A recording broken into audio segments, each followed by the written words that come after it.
That is cost way specifically more. Delar's. Yeah, that would be so expensive. We're going to be paying for Delar's sweat.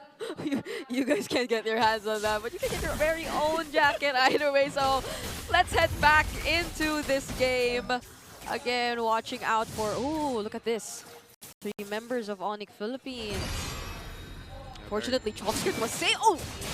Early aggressive start for King Kong goes in. Oh! My God! Yep, Super Prince is pissed off. He's not happy about the losing streak. Want to play? Oh, that's literally Arrow? another play coming in from ONIC. Now they're going for Keket. Even with the revitalize, the double kill coming in from Super Prince. And that's a grown man's play with the TPs. He's... I hope there's an English word for giggle, because this is what giggle is for Super Prince. Super Prince is on fire today. You would have thought that Chopskirt was very safe in that position, but apparently he wasn't. Looks like I'm seeing the big brother bully the little brother. That was classic ONIC, how they juggled that sequence of crowd control and burst in the center of the map, and now this puts ONIC in a relatively comfortable spot to control the rotations. Yeah, this is an early 2-0 for a Selena who we usually tend to consider as a hit or miss, but this is one of the instances where clearly they've capitalized on the early game potential of a Selena that almost hit again. Yeah, you know what? James Pang said, King Kong, I am more handsomer than you. And Super Prince took it personally. He got offended. Now they're trying to engage on the Chopes here, to bring him down once again. Here comes Super Prince dashing in onto Kekidon. Might be able to out-sustain it, but Kirk, one more hit, right on the mark. It's not going to connect. A sidestep from Kekidon, and he's going to evade that. If only Super Hands had the flicker again. I'm pretty sure he would have flickered in and gotten the kill. Look at this aggressive control in the mid lane of a Selena and the Jawhead. You know, I recall when one of the first times Selena was brought back into the meta, I believe it was in Snapdragon Pro Series, it was actually Super Prince's decision to go with the Selena. It wasn't the coach's decision. Super Prince actually just asked if he could perform, if he could play it, and he outperformed everyone with the Selena. Yeah, and if his performance on this Selena is terrifying enough, now that he hasn't had his hands on all that cooldown reduction just yet, so imagine what could happen and how APBEN could be potentially split up once he gets to build all those items. He's currently 2-0-1 on the Selena. Imagine that. He's ahead even of Chopskirt. This is a heat check win for ONIC Philippines if ever they do end up winning this series. Again, there's a lot of people already doubting them. They've struggled. And I think they're going to this mentality of they really cannot absolutely lose to APBEN. They have to dominate and crush APBEN in this series. And so far, they're doing it in the first 4 minutes of this game, showing their familiarity with their old boot camp mates, their old org mates that they grew and learned a lot from. They've even attributed their success in MPL Philippines Season 13 to what this roster that APBEN is fielding was able to do in helping them grow through scrims. Yeah, and we're seeing that coordination and teamwork from ONIC Philippines now. Even Kirk just keeps getting out of his lane, just watches James Panks and just keeps grouping up together with even Brusco or Super Prince. But that's one thing to look at, I guess. They took out all the energy shields already in the bottom lane. He traded the gold plating for the turtle. At the same time, we're seeing again, as you mentioned, Kirk being the secondary roamer as King Kong tries to invade over James Panks. And even the Abyssal Arrow going to go on to Kekidon. The revitalize is there, but a kill spree coming in from Super Prince. King Kong caught in the middle, and that's a trade APBEN is willing to take. That was Chopskirt able to stun King Kong just in time to set up the electrifying beats for James Panks. They punish the invade, and now ONIC Philippines will have to simmer down just a little bit as APBEN have stopped for their major rotational sequence. And ONIC will play to just allow King Kong to regain farm. Super Prince hits the Abyssal Arrow on Chopskirt. Oh, okay. He won't. That was a warning shot. Yeah. He won't go in. Oh, Kellera! Keller's Diamond Force up against 2. He's focusing on the tower, but Shizu was there to add the same damage. And now you have to look at Super Prince once again, because it's going to connect on to Kekidon. There's no revitalize, and there's a follow-up coming in from Brusco. The Bruiser picks up, and Super Prince gets the kill. I don't think Brusco had to use his flicker yet. It's always Super Prince getting the stun, using the Abyssal Arrows, and him just walking towards the targets. And using the ejectors, tossing them towards Super Prince. This feels like a redemption game for Super Prince on the Selena pickup. Has struggled earlier in the week, or yesterday rather. And he's coming back with a vengeance here. Great line that Brusco and Super Prince set up, and I think that's the line that they've been playing around. So Brusco get vision and Super Prince just always be lined up perfectly so that the Abyssal Arrow will land. It'll be Brusco tosses first, and then Super Prince with the Abyssal Arrow. Conceal down bot. Okay, Conceal. They're going to focus their target onto James Pax. There's the ejector. Almost. But ONIC was able to finish the job and bring down James Pax. Yeah, and despite all the attention we put onto Super Prince and the connections alongside King Kong and Brusco, Kellra silently is leading the gold leaderboard. So he's just farming up so well. I can imagine how big of a threat he can be in the team fights that will happen later. Look at him just taking down turrets one by one. Okay, even up against 3. Will Kellra be able to outplay? Even goes in with his Zaman. No way! Oh, there, but Kellra doesn't need him. He's going 1-on-3. Brusco with the throw. Kakarot in trouble. And a double kill for the god in a gold lane. Kellra with no regard for human life under their tower. A double kill for Kellra.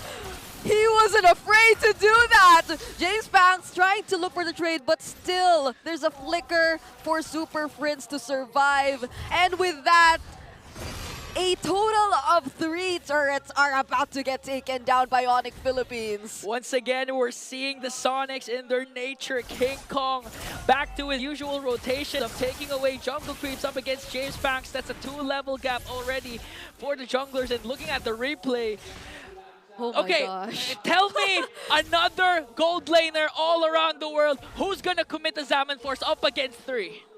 I cannot No tell you one. one. It's just Kellra I can think of. Okay, now Brusco soaking up damage. He does, however, use the flicker curtain to call? disengage. The curtain call is there, but the Zaman Force as well. Chop Skirt used the feathered airstrike, and it looks like a clapback coming in from APBEN as they bring down Brusco. But Tekadon as well is in trouble. Kirk still going in. Here comes the Abyssal Arrow. It's not going to connect. And a shutdown onto Shizu and a double kill for the Beast Incarnate, King Kong. That was close, even for Kellra, but he still was able to flicker away from a potential kill by James Pax, and James Pax just had to get away. He didn't pursue the fight any longer. That resulted in a 3-4-2 trade, clearly in favor of ONIC Philippines. As you look at the Infinix hand cam featuring Super Prince and his Selena, Wow. really got to see there the big value brought about by the Primal Wrath that Kirk brought down. It looked like APBEN found the perfect opportunity to counter. Darren got a beautiful curtain call in, and it was a great entry by Kekadot with the avatar of Guardian.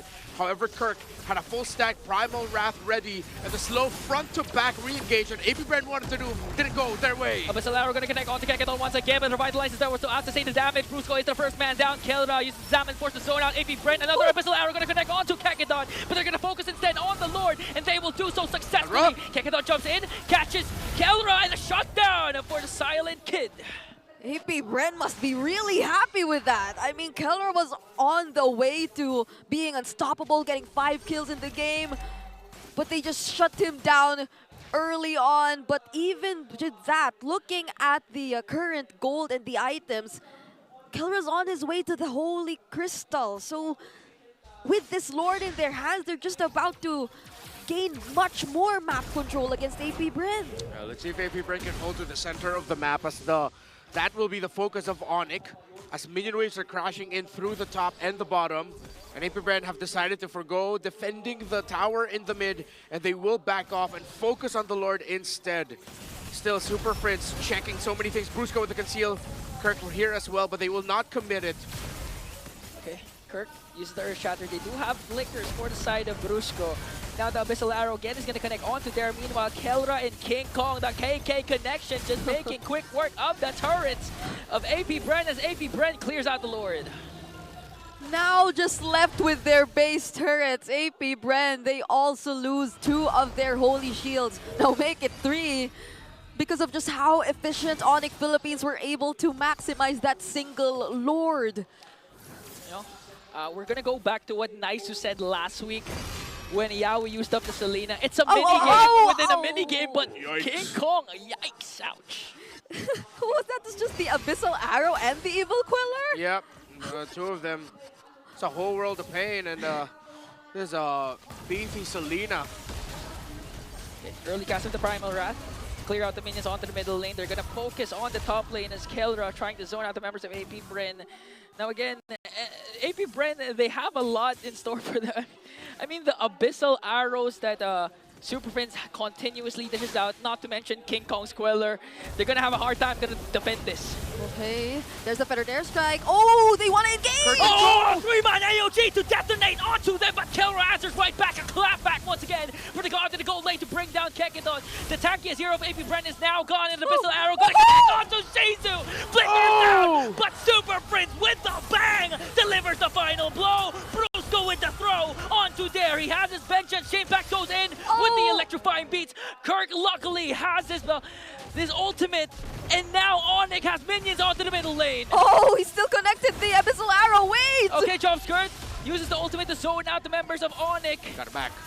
And now ONIC has to back away. They do, however, secure 2 inhibitor turrets. And right before they actually left the base, they were able to force out the Purify from Chov Skirt. So they got so much with just that single attempt of really trying to end the game. And look at this, the Lord has already spawned again. Yeah, and ONIC Philippines should be able to get this. However, APBEN do have the utilities to be able to contest this. It was Dare and Kekidot who started things off. Another great curtain call set up, and Kekidot entered with the AOG. However, it is Super Prince again on the Selena. The Abyssal Arrow was a deterrent to the follow-up for APBEN, hence why they couldn't fully commit after that Avatar of Guardian hit. They thought twice about it, and they respected the counterplay that ONIC Philippines had, which now led to this. 2 towers down the side of APBEN, and ONIC Philippines being able to get this Lord with no contention from APBEN. This is Lord number 2.